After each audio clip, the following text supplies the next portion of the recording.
খলিফা বানাতে চান, এমন এক সৃষ্টিকে সৃষ্টি করতে চান, এমন এক প্রতিনিধিকে সৃষ্টি করতে চান আল্লাহ। তারা দুনিয়াতে যাওয়ার পরে মারামারি করবে, খুনাখুনি করবে, রক্তপাত ঘটাবে, রাহাজানি করবে। আল্লাহ, তুমি এই মাখলুককে সৃষ্টি করো না, এই আদমকে তুমি সৃষ্টি করো না।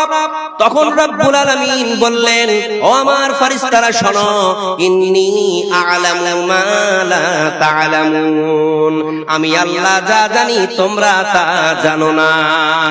তারপরে রব্বুল আলামিন আদম আলাইহিস সালামকে তৈরি করে ফেললেন। আদম আলাইহিস সালামকে তৈরি করার পর আদম আলাইহিস সালামকে বেশ কিছু জিনিসের নাম শিখিয়ে দিলেন এবং সেই জিনিসগুলোকে ফেরেশতাদের সামনে পেশ করে বললেন, আম্বিউনি বিআসমাই হাউলাই ইন কুনতুম সাদিকিন।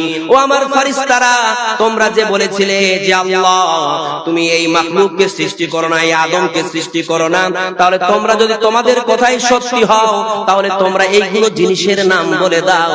তখন ফেরেশতারা বলল, সুবহানাকা লা ইলমা লানা ইল্লা মা আল্লামতানা ইন্নাকা আনতাল আলিমুল হাকীম। আয় আল্লাহ, আপনি হচ্ছেন পবিত্র, আপনি আমাদেরকে যতটুকু জ্ঞান দান করেছেন, যতটুকু ইলম দান করেছেন আমরা ততটুকু জানি, তার চাইতে আমরা বেশি কিছু জানি না, আমরা বলতে পারবো না। তারপরে রব্বুল আলামিন ওই জিনিসগুলোকে আবার আদমের সামনে পেশ করে বললেন, ইয়া আদম আম্বিহুম বিআসমাইহিম, এবার তুমি এইগুলো জিনিসের নাম বলো। ফালাম্মা আম্বাহুম বিআসমাইহিম, আদম আলাইহিস সালাম সবগুলো জিনিসের নাম চটচট করে বলে দিল। তারপরে রব্বুল আলামিন ফেরেশতাদের ডেকে বললেন, ও আমার ফেরেশতারা, তোমরা এইগুলো জিনিসের নাম বলতে পারলে না, তার মানে তোমাদের কাছে এইগুলো নামের, এইগুলো জিনিসের নামের ইলম তোমাদের কাছে নাই, জ্ঞান তোমাদের কাছে নাই। আমার আদম সমস্ত জিনিসের নামগুলো চটচট করে বলে দিয়েছে। তারপরে রব্বুল আলামিন তাদেরকে আদেশ করলেন, ওয়া ইয কুলনা লিল মালাইকাতি ইসজুদু লিআদাম ফাসাজাদু ইল্লা ইবলিসা আবা ওয়াস্তাকবারা ওয়া কানা মিনাল কাফিরিন। ও আমার ফেরেশতারা, এখন তোমরা আদমকে সাজদা করো। সকল ফেরেশতারা আদমকে সাজদা করলো, কিন্তু কেবলমাত্র ইবলিস আদমকে সাজদা করলো না। আবা ওয়াস্তাকবারা ওয়া কানা মিনাল কাফিরিন। অহংকারের বশত ইবলিস আদমকে সাজদা করা অস্বীকার করে দিল এবং কাফিরদের অন্তর্ভুক্ত হয়ে গেল। এই যে এই জায়গায় আল্লাহ তাআলা আদমকে ফেরেশতাদের উপরে শ্রেষ্ঠত্ব প্রদান করলেন। কিসের মাধ্যম দিয়ে বলুন তো আমার প্রিয় ভাইরা? ইলমের মাধ্যম দিয়ে নয়, জ্ঞানের মাধ্যম দিয়ে নয়। কারণ আল্লাহ তাআলা শুরুতেই আদম আলাইহিস সালামকে বেশ কিছু জিনিসের নাম শিখিয়ে দিলেন, আর ওই জিনিসগুলোকে ফেরেশতাদের সামনে পেশ করে বললেন, ও আমার ফেরেশতারা, তোমরা এইগুলো জিনিসের নাম বলো তো। ফেরেশতারা বলতে পারলো না। তখন আল্লাহ তাআলা ওই জিনিসগুলোকে আবার আদমের সামনে পেশ করে বললেন, আদম তুমি বলো তো। আর আদম চটচট করে বলে দিল। তার মানে ফেরেশতারা বলতে পারলো না, ওইগুলো জিনিসের নামের ইলম ফেরেশতাদের কাছে ছিল না, আদম আলাইহিস সালামের কাছে ছিল। তারপরে আল্লাহ তাআলা ফেরেশতাদেরকে আদেশ করলেন, ও আমার ফেরেশতারা, এবার তাহলে তোমরা আদমকে সাজদা করো। জোরে বলুন সুবহানাল্লাহ। তার মানে আমরা বুঝতে পারলাম এই জায়গায় রব্বুল আলামিন আদমকে ফেরেশতাদের উপরে শ্রেষ্ঠত্ব প্রদান করলেন, ফেরেশতাদের উপরে ফজিলত প্রদান করলেন। আমরা জানি এই পৃথিবীতে যত মাখলুক আছে, এই পৃথিবীতে যত আল্লাহর সৃষ্টি আছে, সকল সৃষ্টির মধ্য থেকে ফেরেশতারা হচ্ছেন আল্লাহর সবচাইতে কাছের, সবচাইতে প্রিয়। কারণ আমরা জানি ফেরেশতারা হচ্ছে আল্লাহর পিয়ন, আল্লাহর আদেশে তারা এই বিশ্ব ব্রহ্মাণ্ডটাকে, পুরো পৃথিবীটাকে নিয়ন্ত্রণ করে থাকেন। এবার যদি আল্লাহ পাক রব্বুল আলামিন আদমকে ওই ফেরেশতাদের উপরে শ্রেষ্ঠত্ব প্রদান করেন, তাহলে কি এটা প্রুফ নয় যে মানুষ সকল সৃষ্টির সেরা? জোরে বলুন সুবহানাল্লাহ। এই মানুষ সকল সৃষ্টির সেরা হয়েছে কেবলমাত্র ইলম বা জ্ঞানের মাধ্যম দিয়ে। জোরে বলুন সুবহানাল্লাহ। আর যেই ইলম, যেই জ্ঞানের শিক্ষা আপনাদের এই মাদ্রাসায় দেওয়া হয়, জোরে বলুন সুবহানাল্লাহ। हेलो, आप तमाम हजरात को एक ज़रूरी खबर दिया जाता है जैसा कि आपने बार बार ऐलानात के जरिए सुना और इश्तिहार के अंदर पढ़ा भी कि जामिया सिद्दीकिया सिराजुल उलूम से हिफ्ज अपने मुकम्मल करने वाले 9 तलबा जो आपके सामने बैठे हुए हैं, इंशाअल्लाह 20 से 25 मिनट के बाद हजरत का बयान जब ख़त्म हो जाएगा, आपके सामने गुजरात की सरजमीन से हमारे बड़े बड़े अकाबिर उलमाए किराम तशरीफ फरमा है। उन तमाम उलमाए किराम की तशरीफ आवरी होगी और उनके दस्ते अक़दस से इन तमाम बच्चों के सरों पर दस्तार फजीलत रखी जाएगी। इसीलिए जो लोग अभी भी इधर उधर हैं या घूम रहे हैं, जितनी जल्दी हो सके आकर के आप अपनी जगह ले लें, वरना बाद में जगह भी नहीं मिलेगी, न ही उलमाए किराम की ज़ियारत होगी और न ही आप वो दस्तार फजीलत का पुरकशिश मंजर आप देख पाएंगे। इसीलिए जितनी जल्दी हो सके आप आगे जगह ले लीजिए। और मैं ये देख पा रहा हूँ यहाँ के स्थानीय लोग, उधर से भी बहुत सब लोग आए हैं, जो लोग बच्चे के गार्जियन भी हैं, उनसे गुजारिश है कि आप लोग आगे आकर के बैठ जाइए। इधर भी कुर्सी खाली है, आकर के बैठ जाइए। और जो हमारी माएँ और बहनें हैं जिनका बच्चा हाफिज कुरान हुआ है, वो खुशनसीब माँ और वो खुशनसीब बाप, अगर आप आगे आकर के जगह ले लें तो बहुत अच्छा रहेगा। জি, আমি বলতেছিলাম যে আমরা সকল সৃষ্টির সেরা হয়েছি কেবলমাত্র ইলম বা জ্ঞানের মাধ্যম দিয়ে, তাই না? এটাই আমি প্রুফ করলাম যৌক্তিকভাবে এবং কোরআনের আয়াত দিয়ে। দেখুন আমার প্রিয় ভাইরা, দেয়ার আর টু টাইপস অফ নলেজ। জ্ঞান অর্জন করা বিষয়টা, এই ইলমটা হচ্ছে দুই প্রকারের। একটা হচ্ছে ওয়ার্ল্ডলি নলেজ অর্থাৎ দুনিয়াবি জ্ঞান, আর একটা হচ্ছে রিলিজিয়াস নলেজ অর্থাৎ দ্বীন ইসলাম সম্পর্কিত জ্ঞান, অর্থাৎ কোরআন হাদিসের জ্ঞান। এখন প্রশ্ন হচ্ছে যে আমরা কোরআন হাদিসের জ্ঞান অর্জন করব না আমরা দুনিয়ার জ্ঞান অর্জন করব, কোনটা? অবশ্যই অফকোর্স আমরা সর্বপ্রথমে কোরআন হাদিসের জ্ঞান অর্জন করব। কেননা বিশ্বনবী একটি হাদিসের মধ্যে বলছেন, বিশ্বনবী বলেন তালাবুল ইলমি ফারিদাতুন আলা কুল্লি মুসলিম, প্রত্যেকটি নর নারীর উপরে ইসলামিক জ্ঞান অর্জন করা অপরিহার্য কর্তব্য। প্রত্যেকটা মুসলমানের উপরে ইলম অর্জন করা অপরিহার্য কর্তব্য, ফরজ। আল্লাহ পাক রব্বুল আলামিনের নবী এই জায়গায় যেই ইলম অর্জন করা ফরজ বলেছেন সেটা হচ্ছে কোরআন এবং হাদিসের জ্ঞান অর্জন করা। জোরে বলুন সুবহানাল্লাহ। এই জন্য আল্লামা ইকবাল একটি কবিতায় বলেছেন, चमन में तरबीत गुंजा हो नहीं सकती, नहीं है कतराए सबनम अगर शरीक नसीम। ফুল বাগানের ফুলকলি প্রতিস্ফুটিত হতে পারবে না যতক্ষণ না ওই শিশির বিন্দু প্রাত সমীরণের সঙ্গে সংযুক্ত হয়ে ওই ফুলকলিকে স্পর্শ করে, ততক্ষণ পর্যন্ত কোন ফুল বাগানে প্রতিস্ফুটিত হতে পারবে না।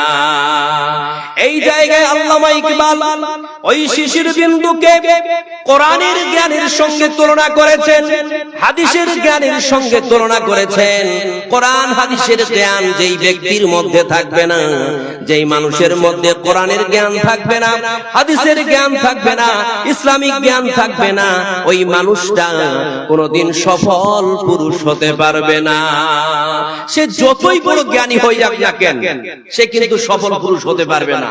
একজন মানুষ যদি পড়াশোনা করতে করতে সে বিশাল একটা উহুদাতে পৌঁছে যায়, জেনারেল শিক্ষিত হয়ে অনেক উপরে পৌঁছে গেছে, সে প্রফেসর হয়ে গেছে, সে ব্যারিস্টার হয়ে গেছে, সে একজন ডক্টর হয়ে গেছে, সে যাই হোক না কেন, যতই জ্ঞানী হয়ে যাক না কেন, ওই ব্যক্তির অন্তরে যদি কোরআনের জ্ঞান না থাকে, রবের জ্ঞান না থাকে, যদি ইসলামিক জ্ঞান না থাকে, তাহলে ওই ব্যক্তিটা তার জীবনে কোনোদিন কামিয়াব হতে পারবে না, সফল পুরুষ হতে পারবে না। এটা বিশ্বনবী বলেছেন। জোরে বলুন সুবহানাল্লাহ। দেখুন আমার প্রিয় ভাইরা, এই যে জ্ঞান অর্জন করা বিষয়টা, the acquiring knowledge is limited to two words, জ্ঞান অর্জন করা বিষয়টা দুইটা শব্দের মধ্যে সীমাবদ্ধ আছে। মন দিয়ে শুনবেন, একটা হচ্ছে রাইটিং আর একটা হচ্ছে রিডিং, লেখা আর পড়া, তাই না? যদি আপনি কোথায় হেঁটে যান আর পথ চলতে চলতে যদি কোন একটা ভদ্রলোকের সঙ্গে আপনার দেখা হয়, দেখা গেল সে স্যুট বুট পরে আছে, ভালো পোশাক পরিধান করে আছে, চোখে চশমা লাগিয়ে আছে, এখন আপনার জানতে ইচ্ছা হচ্ছে যে এই লোকটা কতদূর পর্যন্ত লেখাপড়া করেছে। আপনি কি করবেন? বলবেন যে ভাই, আপনি তো লেখাপড়া করেছেন, তখন আপনি তাকে প্রশ্ন করবেন না যে ভাই সাহেব আপনি কতদূর লেখাপড়া করেছেন? বলবেন কি বলবেন না? আপনি তো এটাই বলবেন এট ফার্স্ট যে ভাই সাহেব আপনি কতদূর লেখাপড়া করেছেন। তখন হয়তো সে বলবে যে ভাই সাহেব আমি বিএ পর্যন্ত লেখাপড়া করেছি, অথবা আমি এমএ পর্যন্ত লেখাপড়া করেছি। তার মানে সে যে এমএ পাশের জ্ঞান অর্জন করেছে, সে যে বিএ পাশের জ্ঞান অর্জন করেছে, তো এটা লেখা এবং পড়ার মাধ্যম দিয়ে জোরে বলুন সুবহানাল্লাহ। তার মানে আমরা বুঝতে পারলাম জ্ঞান অর্জন করা বিষয়টা লেখা এবং পড়ার মধ্যে সীমাবদ্ধ আছে, জোরে বলুন সুবহানাল্লাহ। চলুন প্রথমে আমরা লেখার ইতিহাস জানি। লেখা আমরা কোথা থেকে পেলাম? এই লেখার ইতিহাস অতি প্রাচীন, আপনি কল্পনাই করতে পারবেন না। কেননা বিশ্বনবী একটি হাদিসের মধ্যে বলছেন, বিশ্বনবী একটি হাদিসের মধ্যে বলেন ইন্না আউওয়ালা মা খালাকাল্লাহুল কালাম, রব্বুল আলামিন সর্বপ্রথমে কলমকে সৃষ্টি করলেন। কলমকে সৃষ্টি করার পর বললেন কলম উক্তুব, তুমি লেখো। কলম বলল মাযা আকতুব, আল্লাহ আমি কি লিখব? আল্লাহ রব্বুল আলামিন বললেন উকতুম মাকাদিরা কুল্লা শাইইন তাকুমাস সাআ, কলম তুমি পৃথিবীর সব কিছুর ভাগ্যকে লিখে দাও, তুমি সবার তাকদীরকে লিখে ফেলো, জোরে বলুন সুবহানাল্লাহ। ওই যে সেই দিন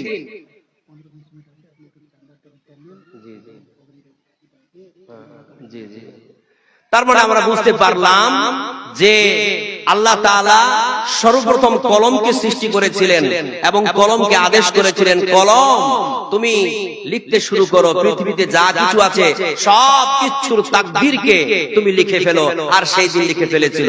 একটু আগেই মানে বলছিলেন, যিনি নিজামাত করতেছিলেন তিনি বলতেছিলেন যে আমরা যদি এই পৃথিবীর সমস্ত গাছপালাগুলোকে কলমে পরিণত করে দিই আর সমস্ত সাগরের পানিগুলোকে যদি আমরা কালিতে পরিণত করে দিই, তবুও কিন্তু আমরা আল্লাহর মহিমা লিখে শেষ করতে পারবো না। পারবো না, কখনোই সম্ভব নয়। সাগরের জলকে কালি করে, গাছের পাতাকে খাতা করে, তোমার মহিমা লেখা শেষ হবে না, যদিও লিখি প্রভু জীবন ভরে। সাগরের জলকে কালি করে, গাছের পাতাকে খাতা করে, তোমার মহিমা লেখা শেষ হবে না, যদিও লিখি প্রভু জীবন ভরে। লিল্লাহি তাকবীর। দেখুন আমার প্রিয় ভাইরা, আজকে আমি আলোচনা করতেছি আপনাদের মাঝে ইলম, জ্ঞান অর্জন করার বিষয়, তাই না? এই ইলম আমাদের অর্জন করতে হবে, কিন্তু মাথায় রাখতে হবে যে এই ইলম আমাদেরকে সর্বপ্রথম কোরআনের ইলম অর্জন করতে হবে, হাদিসের ইলম অর্জন করতে হবে, অর্থাৎ ইসলামিক দ্বীন ইসলাম সম্পর্কিত যে জ্ঞান আছে ওই জ্ঞানের ইলম সর্বপ্রথম আমাদেরকে অর্জন করতে হবে, জোরে বলুন সুবহানাল্লাহ। আর সেই জ্ঞান অর্জন করার জন্য সরফরাজ সাহেব ইনি কি করেছেন, একটা মাদ্রাসা প্রতিষ্ঠা করেছেন আপনাদের সাহায্য এবং সহযোগিতার বদান্যতায়। আপনাদের পুরো হেল্পিং এখানে আছে, পুরো সাহায্য সহযোগিতা আছে, যার বদান্যতায় সরফরাজ সাহেব এখানে একটা মাদ্রাসা কায়েম করেছেন, যেখানে শুধুমাত্র তিনি বিশেষ অগ্রাধিকার দিয়ে, বিশেষ গুরুত্ব দিয়ে কোরআন এবং হাদিসের জ্ঞান, কোরআন ও হাদিসের ইলম এই সকল বাচ্চাদের অন্তরের মধ্যে প্রগতিত করে দিচ্ছেন, জোরে বলুন সুবহানাল্লাহ। আপনারা সকলে জানেন প্রিয় ভাইরা আমার মা ও বোনেরা, এই যে আমাদের আজকের এই জলসার আয়োজন, এটা একটা মাদ্রাসাকে কেন্দ্র করে, তাই না? আল্লাহর নবীর ঘর মাদ্রাসা। এখানে এই সকল বাচ্চারা কোরআন হাদিসের পড়াশোনা করতেছে, কোরআন ও হাদিসের তার রবের জ্ঞান অর্জন করতেছে, ইলম অর্জন করতেছে। এক পর্যায়ে গিয়ে তারা পাগড়ি পেতে চলেছে, আজ তাদের ফারাগাত দাস্তারবান্দি রয়েছে। তাহলে আমাদের কত একটা সৌভাগ্যের ব্যাপার যে আমাদের সরজমিনে আল্লাহর নবীর একটা ঘর কায়েম হয়েছে, আমরা করতে পেরেছি। তাহলে সেটাকে আমরা কি করে অটুট রাখতে পারবো, বহাল রাখতে পারবো, কিভাবে আমরা সহি সালামতে ওটাকে চালিয়ে নিয়ে যেতে পারবো, এটা কি আমরা চিন্তা করব কি করব না? অবশ্যই করব।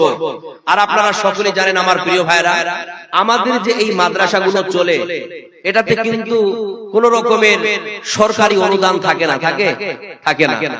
আমরা পাবলিকরা যতটুকু পারি আমাদের সাধ্য অনুযায়ী আমরা বিন্দু বিন্দু দান করে এই মাদ্রাসাটাকে চালিয়ে নিয়ে যাই। তাহলে এই মাদ্রাসাটাকে যদি আপনারা বহাল রাখতে চান, চালিয়ে নিয়ে যেতে চান, তাহলে আপনাদেরকে কিন্তু এই মাদ্রাসায় দান করা লাগবে। এই মাদ্রাসায় মুক্ত হস্তে আপনাকে দান করতে হবে। যদি আপনি মাদ্রাসায় দান না করেন তাহলে এই মাদ্রাসায় তালা পড়ে যাবে, এই মাদ্রাসা বন্ধ হয়ে যাবে। আর এই মাদ্রাসা বন্ধ হলে এই সুন্দর সুন্দর হাফেজে কোরআনরা তৈরি হবে না, এই সমস্ত আলেমরা তৈরি হবে না। আর একটা কথা মাথায় রাখবেন, এই পৃথিবী সেই দিন ধ্বংস হবে যেই দিন এই পৃথিবীতে আল্লাহকে ডাকার কেউ থাকবে না। আর বলুন তো প্রিয় ভাইরা, আল্লাহকে ডাকার শিক্ষা কোথায় দেওয়া হয়? স্কুল কলেজ ইউনিভার্সিটি গুলোতে আল্লাহকে ডাকার শিক্ষা দেওয়া হয় না। আল্লাহকে ডাকার শিক্ষা কেবলমাত্র মাদ্রাসায় দেওয়া হয়। যেই মাদ্রাসার জন্য আজকের এই জলসার আয়োজন হয়েছে, কেবলমাত্র এই মাদ্রাসা অথবা এই ধরনের মাদ্রাসাগুলোতেই এই কোরআনের শিক্ষা দেওয়া হয়, এর আল্লাহর শিক্ষা দেওয়া হয়, রবের পরিচয় দেওয়া হয়। আজ যদি আমরা আল্লাহর শিক্ষা না অর্জন করতাম, রবের জ্ঞান অর্জন না করতাম, আল্লাহকে না ডাকতাম, আর আল্লাহ তাআলা আল্লাহকে না ডাকার কারণে এই পৃথিবীটাকে ধ্বংস করে দিতেন। জোরে বলুন নাউজুবিল্লাহ। দেখুন এই যে বন জঙ্গলের পশু পাখিরা আছে না, এরাও এই তালিবে ইলমদের জন্য দোয়া করে, এরাও এই মাদ্রাসার জন্য দোয়া করে, কারণ এরা ভালো জানে যে এই মাদ্রাসা আছে, এই মাদ্রাসার ছাত্ররা লেখাপড়া করতেছে বলেই কিন্তু এরা আল্লাহকে ডাকতেছে, আল্লাহকে ডাকার জ্ঞান অর্জন করে। আর আল্লাহকে ডাকছে বলে আল্লাহ পৃথিবী টিকিয়ে রেখেছে, আর আল্লাহ পৃথিবী টিকিয়ে রেখেছে বলে আমরা এই পৃথিবীতে বাঁচার সুযোগ পেয়েছি। জোরে বলুন সুবহানাল্লাহ।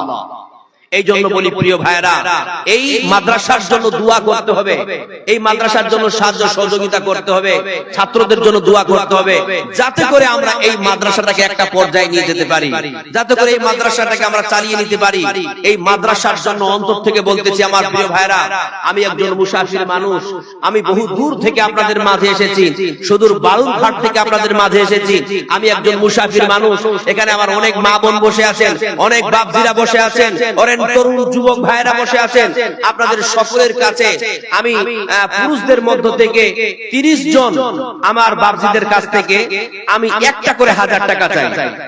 দেখুন আমার প্রিয় ভাইরা, এখানে যে সমস্ত আমার পুরুষ ভাইরা বসে আছেন, আমার বাপজিরা বসে আছেন, আমি নবীর ঘরের জন্য আপনাদের কাছে হাত পেতেছি, আল্লাহর কসম করে বলতেছি, একটা করে 1000 টাকা আপনাদের কাছে চেয়েছি। আপনারা আসুন, একটা করে 1000 টাকা এই নবীর ঘরের জন্য দান করে যান। মনে রাখবেন, এই দান আপনার যায় হবে না, এই দান আপনার বরবাদ হবে না, নষ্ট হবে না। আল্লাহর কসম করে বলি, এই দানের বিনিময়ে আল্লাহ তাআলা, এই দানের বিনিময়ে আল্লাহ তাআলা আপনাদের বাড়ির বালা মুসিবতগুলোকে দূর করে দেবেন। এই দানের বিনিময়ে আল্লাহ তাআলা আপনার বিগত জীবনের পাপগুলোকে মোচন করে দেবেন। আপনারা আসুন আমার প্রিয় ভাইরা, বাপজিরা, আমার তরুণ যুবক ভাইরা, একটা করে 1000 টাকা এই নবীর ঘরের জন্য দান করে যান। এখানে আমার সমস্ত কর্তৃপক্ষরা আছেন, আপনারা আসুন, একটা করে 1000 টাকা। মা বোনেরা, আমি 30 জন মা বোনদের কাছ থেকে একটা করে 1000 টাকা চাই। বিশ্বাস করুন, এই নবীর ঘরের জন্য চাইছি। আপনারা আসুন, দান দিয়ে যান। সবার আগে লেখা পড়া আর বাকি সব পরে, সবার আগে লেখা পড়া আর বাকি সব পরে, সব ছোটদের এই কথাটাই রাখা চাই অন্তরে। পড়লে আমি মানুষ হব, পড়লে হব শ্রেষ্ঠ, লেখা পড়া তাই বলি রে যতন করে করো। পড়লে আমি মানুষ হব, পড়লে হব শ্রেষ্ঠ, লেখা পড়া তাই বলি রে যতন করে করো। পড়াই দেবে পৌঁছে আলো তোমার মনের ঘরে, সবার আগে লেখা পড়া। আব্দুল কাদের রহমাতুল্লাহ কান্না, মাশাআল্লাহ, আল্লাহুম্মা সাল্লি আলাইহি, আল্লাহুম্মা বারিক আলাইহি, ইয়া ইলাহাল আলামিন, ইয়া রাব্বুল আলামিন। আব্দুল কাদের সাহেব রহমাতুল্লাহর নানা 1000 টাকা তোমার এই নবীর ঘরের জন্য দিয়ে দিয়েছে। আল্লাহ তার দানকে তুমি কবুল করে নিও।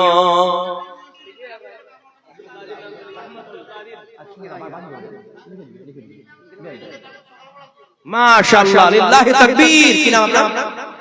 জাহাঙ্গীর আলম। মাশাআল্লাহ, আল্লাহুম্মা সাল্লি আলাইহি, আল্লাহুম্মা বারিক আলাইহি। জাহাঙ্গীর আলম সাহেব আমার সামনে বসেছিল। আল্লাহ, সে এখানে 400 টাকা নগদ আর 600 টাকা বাকি।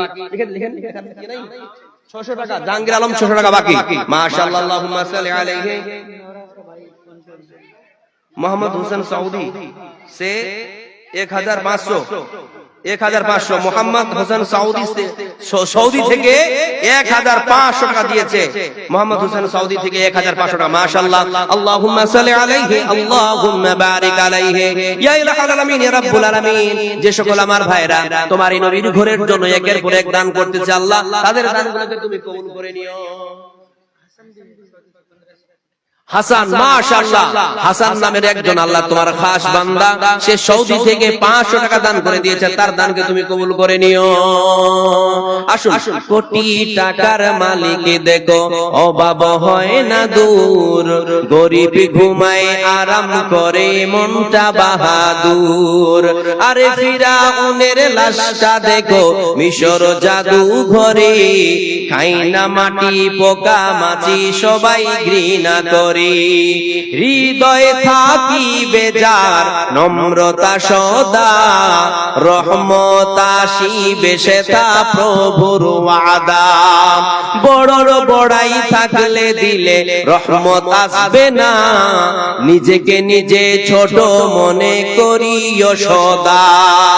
উঁচু জমিন থেকে পানি নিচু জমিনে যায়, তেমনি খোদার রহমত আসে নম্রতার হৃদয়। ভোগবিলাসের বাড়ি গাড়ি পড়ে রবে সব, থাকতে সময় স্মরণ করো আল্লাহ তোমার রব। লিল্লাহি তাকবীর। কেবলমাত্র 3 জন হয়েছে না 1000 টাকা করে, আর একজন 1500 টাকা। কি ব্যাপার আমার ভাইরা, আমার বাপজিরা, এই মাদ্রাসার জন্য দান করবেন না? আসুন আমার ভাইরা, তাড়াতাড়ি করে উঠে আসুন। আপনাদের প্রাণপ্রিয় আকাঙ্ক্ষিত বক্তা, প্রধান বক্তা এখনো বাকি আছে। দস্তরবন্দি হবে, তারপর আপনাদের মাঝে প্রধান বক্তা আসবে। তাড়াতাড়ি করে এই দানের পর্বটাকে আমরা শেষ করতে চাইছি। মা বোনেরা, আপনাদেরকে বলেছিলাম একটা করে 1000 টাকা। কেউ জান না ভলান্টিয়ার পাঠান ওখানে, এখানে ওরা আসতে চাইছে না হয়তো। একটা ভলান্টিয়ার পাঠান, একটা করে 1000 টাকা, একটা করে 1000 টাকা এই নবীর ঘরের জন্য, আল্লাহ রাসূলের ঘরের জন্য, এই মাদ্রাসার জন্য আপনারা দান করে দেবেন। মনে রাখবেন, এই দান আপনার যায় হবে না, বরবাদ হবে না। কঠিন কিয়ামতের দিন রব্বুল আলামিন এই দানের বিনিময় আপনাকে সুখময় স্থান জান্নাত দান করে দিবেন। জোরে বলুন সুবহানাল্লাহ। আসুন, আসুন আমার ভাইরা, তাড়াতাড়ি করে আসুন। কি ব্যাপার, কেউ আসছেন না? দান কি আগে দিয়ে দিয়েছেন নাকি? যদি আপনারা দান না করেন এই নবীর ঘরের জন্য, মাদ্রাসার জন্য, তাহলে এই মাদ্রাসা চলবে কেমন করে বাপজি? বিশ্বাস করুন, এটা নবীর ঘর মনে করে, আল্লাহ রাসূলের ঘর মনে করে দান করুন। এখানে কোরআনের শিক্ষা দেওয়া হয়, এখানে হাদিস পড়ানো হয়। আপনি এটা মনে করে দান করুন। একটা কোরআন যদি একটা বাচ্চাকে পুরোপুরি শিখিয়ে দেওয়া হয়, মুখস্থ করিয়ে দেওয়া হয়, এটা কত বড় একটি নিয়ামত আপনি কল্পনাই করতে পারবেন না। দেখুন আমার প্রিয় ভাইরা, আমি অন্তর থেকে একটা কথা বলতে চাই যে আপনারা তাড়াতাড়ি করে যদি দানগুলো দিয়ে দেন, তাহলে আমরা আমাদের কাজটাকে এগিয়ে নিয়ে যেতে পারবো। আপনাদের বক্তা আপনাদের মাঝে আসবে। আপনারা যদি দান না করেন আল্লাহর রাস্তায়, তাহলে কেমন হবে বলুন তো? আব্বু আম্মু শোনো, আমি পড়বো মাদ্রাসায়, দ্বীনি ইলম শিখাও আমায় জান্নাতের আশায়। মাশাআল্লাহ, আল্লাহুম্মা সাল্লি আলাইহি, আল্লাহুম্মা বারিক আলাইহি। আরেকজন ছোট ভাই আমার 100 টাকা দিয়েছে, আল্লাহ তার দানকে তুমি কবুল করে নিও। ইয়া ইলাহাল আলামিন, ইয়া রাব্বুল আলামিন। যে সকল আমার ভাইরা, যে সকল আমার বাপজিরা, যে সকল আমার মায়েরা, বোনেরা এই মাদ্রাসার জন্য, নবীর ঘরের জন্য একের পর এক দান করতেছে, আল্লাহ তাদের দানগুলোকে তুমি সদরে গ্রহণ করে নিও। मोहम्मद हुसैन मन की बाड़ी, जहाँ कहीं भी है स्टेज पर तशरीफ लाए, आपसे नाज़िम साहब मुलाकात करेंगे। আসুন আমার প্রিয় ভাইরা, আসুন, ले सुन, তাড়াতাড়ি করে আসুন। আব্বু আম্মু শোনো, আমি পড়বো মাদ্রাসায়। হাজার মাশাআল্লাহ আল্লাহুম্মা সাল্লি আলাইহি আল্লাহুম্মা বারিক আলাইহি। আরেকজন তরুণ যুবক আল্লাহ তাড়াতাড়ি করে এসে 1000 টাকা তোমার নবীর ঘরের জন্য দিয়ে দিয়েছে আল্লাহ, তাকে তুমি তাড়াতাড়ি করে কামিয়াব করে তোলো, দুনিয়াতে প্রতিষ্ঠিত করে তোলো এবং মরণের পরে জান্নাতবাসী করে দিও মাওলা। আব্বু আম্মু শোনো আমি পড়বো মাদ্রাসায়, দ্বীনি ইলম শিখাও আমায় জান্নাতের আশায়। আব্বু আম্মু শোনো আমি পড়বো মাদ্রাসায়, দ্বীনি ইলম শিখাও আমায় জান্নাতের আশায়। গড়তে জীবন ফুলে ফুলে, গড়তে জীবন ফুলে ফুলে। মাশাআল্লাহ 800 টাকা। मुखलिसुल हक डांगेला, जहाँ कहीं भी है स्टेट में आए मुखलिसुल हक। লিখে দাও, লিখে দাও, করে দিয়ে দিবা। দাও ভাই, নবীর ঘরের জন্য। হ্যাঁ, নিয়ার আলম না ইয়ার আলম, ইয়ার আলম 500 টাকা বাকি, বাকি 500 টাকা নগদ। মাশাআল্লাহ আল্লাহুম্মা সাল্লি আলাইহি আল্লাহুম্মা বারিক আলাইহি। ইয়া ইলাহাল আলামিন ইয়া রাব্বুল আলামিন। নিয়ার নামক একজন বান্দা, তোমার খাস বান্দা, আল্লাহ প্রিয় বান্দা, সে 500 টাকা নিয়ে এখানে এসেছিল। আমি তোমার কাছে রিকোয়েস্ট করলাম, আবদার করলাম, আর 500 টাকা বাকিতে লিখে দিল। ইয়া ইলাহাল আলামিন ইয়া রাব্বুল আলামিন, এই 1000 টাকার বিনিময় আল্লাহ গো তাকে তুমি আরো টাকাওয়ালা বানিয়ে দিও। ইয়া ইলাহাল আলামিন, তাকে দুনিয়ায় তারাক্কি দিয়ে দিও, তাকে তুমি সফলতা দান করিও আল্লাহ, তাকে তুমি আমিন করে দিও আল্লাহ, সে যেন সুখ স্বাচ্ছন্দ্যে দুনিয়ায় বসবাস করে এই তৌফিক তুমি দান করিও মাওলা। এবং মরণের পরে তাকে তুমি জান্নাতবাসী করে দিও, তার কবর হাসরকে তুমি সহজ করে দিও মাওলা। আব্বু আম্মু শোনো আমি পড়বো মাদ্রাসায়, দ্বীনি ইলম শিখাও আমায় জান্নাতের আশায়। গড়তে জীবন ফুলে ফুলে, গড়তে জীবন ফুলে ফুলে, রাসূলের কথায় পড়বো মাদ্রাসায়, আমি পড়বো মাদ্রাসায়। মাশাআল্লাহ আরেকজন ছোট ভাই 50 টাকা দিয়েছে, আল্লাহ তার দানকে তুমি কবুল করে নিও। আরেকজন বাপজি, আল্লাহ আমার বাপ তুল্য, সে দানকে তুমি কবুল করে নিও। ইয়া ইলাহাল আলামিন ইয়া রাব্বুল আলামিন, যে উদ্দেশ্য নিয়ে যে নিয়ত নিয়ে তারা একের পর এক আল্লাহ তোমার এই নবীর ঘরের জন্য দান করতেছে, তাদের দানগুলোকে তুমি গ্রহণ করে নিও মাওলা। ইয়া ইলাহাল আলামিন ইয়া রাব্বুল আলামিন, তোমার হাবিব বলেছে, বিশ্বনবী বলেছেন, আস-সাদাকাতু তুতফিউল খাতিয়াতা কামা ইউতফিল মা'আন নারা। দান মানুষের বিগত জীবনের পাপগুলোকে মোচন করে দেয়, যেমনি ভাবে পানি আগুনকে নিভিয়ে দেয়। বিশ্বাস করুন, এই যে আপনারা দান করতেছেন, এই দানের বিনিময়ে আল্লাহ তাআলা আপনাদের বিগত জীবনের পাপগুলোকে মোচন করে দেবেন। এটা বিশ্বনবী বলে গেছেন। কিভাবে মোচন করবেন? যেভাবে পানি আগুনকে নিভিয়ে দেয়, তেমনি ভাবে আল্লাহ তাআলা তোমাদের জীবন থেকে, আমাদের জীবন থেকে এই পাপগুলোকে মোচন করে দিবেন, এই গুনাহগুলোকে মোচন করে দিবেন। আসুন আমার প্রিয় ভাইরা, আল্লাহ নবীর ঘরের জন্য আপনাদের সকলের কাছে আমি আবদার করতেছি, আমি আকুতি বিনতি করতেছি, আমি অনুনয় বিনয় করতেছি। একটা করে 1000 টাকা চেয়েছিলাম, যদি সম্ভব না হয় দুইজন মিলে 500 করে 1000 টাকা দিন। মা বোনরা আপনারা দিবেন না? আসুন আপনারা দেন। কি ব্যাপার, দিচ্ছেন না কেন? চিন্তা করে দেখো না কবরে কি যাইবা না, চিন্তা করে দেখো না কবরে কি যাইবা না। যেই কবরে আল্লাহ ছাড়া বন্ধু কেহ থাকবে না, যেই কবরে আল্লাহ ছাড়া বন্ধু কেহ থাকবে না। চিন্তা করে দেখো না কবরে কি যাইবা না, চিন্তা করে দেখো না কবরে। মাশাআল্লাহ ডাঙ্গিলার শায়রা বিবি 1000 টাকা লিখেছেন বাকি। মাশাআল্লাহ আল্লাহুম্মা সাল্লি আলাইহি। আল্লাহ গো ডাঙ্গিলার এই মাকে তুমি জান্নাতবাসী করে দিও আল্লাহ, দুনিয়াতে যতদিন থাকবে সুখ স্বাচ্ছন্দ্যে রাখিও আল্লাহ, তারপরে তুমি ঈমান আমলে রাখিও আল্লাহ গো। ইয়া ইলাহাল আলামিন, তার বাল বাচ্চাতে তুমি বরকত দিও, ধন সম্পদে বরকত দিও, ঈমান আমলে যতদিন থাকবে নামাজ রোজাই থেকে দুনিয়া ত্যাগ করার তৌফিক দান করিও। আসুন চিন্তা করে দেখো না কবরে কি যাইবা না, চিন্তা করে দেখো না কবরে কি যাইবা না। এই দুনিয়ায় সবই পর, কবর যে তোর আসল ঘর। এই দুনিয়ায় সবই পর, কবর যে তোর আসল ঘর। কেমনি সেথায় থাকবি পড়ে শুধুই মাটির বিছানা। চিন্তা করে দেখো না কবরে কি যাইবা না, চিন্তা করে দেখো না কবরে কি যাইবা না। এই দুনিয়া ছাড়িয়া কোথায় যাইবা ভাগিয়া, এই দুনিয়া ছাড়িয়া কোথায় যাইবা ভাগিয়া। মরণ তোমার লইবে ঘিরি যতই করো বাহানা। চিন্তা করে দেখো না কবরে কি যাইবা না। মাশাআল্লাহ, আল্লাহুম্মা সাল্লি আলাইহি, আল্লাহুম্মা বারিক আলাইহি। আরেকজন ছোট বাচ্চা, আল্লাহ আমার ছোট ভাই 500 টাকা তোমার নবীর ঘরের জন্য দান করে দিয়েছে, তার দানকে তুমি কবুল করে নিও। আসুন আমার প্রিয় ভাইরা, আসুন তাড়াতাড়ি করে আসুন, আল্লাহর এই নবীর ঘরের জন্য ঝটপট করে দান দিয়ে যান। এই মনে রাখবেন এই দান আপনার যায় হবে না, আল্লাহ তাআলা এই দানকে গচ্ছিত করে রাখবেন। কোরআনে বলা হয়েছে আল্লাহু ইউযাইফু লিমান ইয়াশা। এই দানটাকে আপনি যেই পরিমাণে দান করেছেন সেই অবস্থায় রাখবেন না, বরং এই দানটাকে বৃদ্ধি করতে করতে আল্লাহ যতটা ইচ্ছা তত তিনি বাড়িয়ে আপনার কিয়ামতের মাঠে ফেরত দেবেন। আজ যদি আপনি এই জায়গায় 500 টাকা দান করেন, আপনার নিয়ত যদি ভালো হয়, রব্বুল আলামিন ওই কিয়ামতের মাঠে এটাকে 5 লক্ষ টাকায় পরিণত করে 5 কোটি টাকাতে পরিণত করে আপনার আমলনামায় সওয়াব ঢুকিয়ে দেবেন। জোরে বলুন সুবহানাল্লাহ। আসুন আমার প্রিয় ভাইরা, আসুন আসুন তাড়াতাড়ি করে দেন, তো তাড়াতাড়ি করে দেন। মা বোনেরা আপনারা কারো ওই ছোট আপনাদের যে মেয়েরা আছে বাচ্চারা আছে তাদের মাধ্যম দিয়ে পাঠিয়ে দেন। মাশাআল্লাহ, আরেকজন বাচ্চা দিল কত, একজন মা দিয়েছে কত, 100 টাকা। মাশাআল্লাহ, আল্লাহুম্মা সাল্লি আলাইহি, আল্লাহুম্মা বারিক আলাইহি। আরেকজন মা আমারে 100 টাকা দিয়েছেন, আল্লাহ তার দানকে তুমি কবুল করে নিও।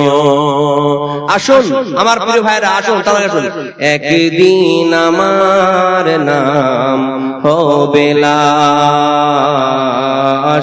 একদিন আমার নাম হবে লাশ। সাদা কাফন পড়বে দেহ, রবে না আর আপন কেহ, বন্ধ হবে রে নিঃশ্বাস।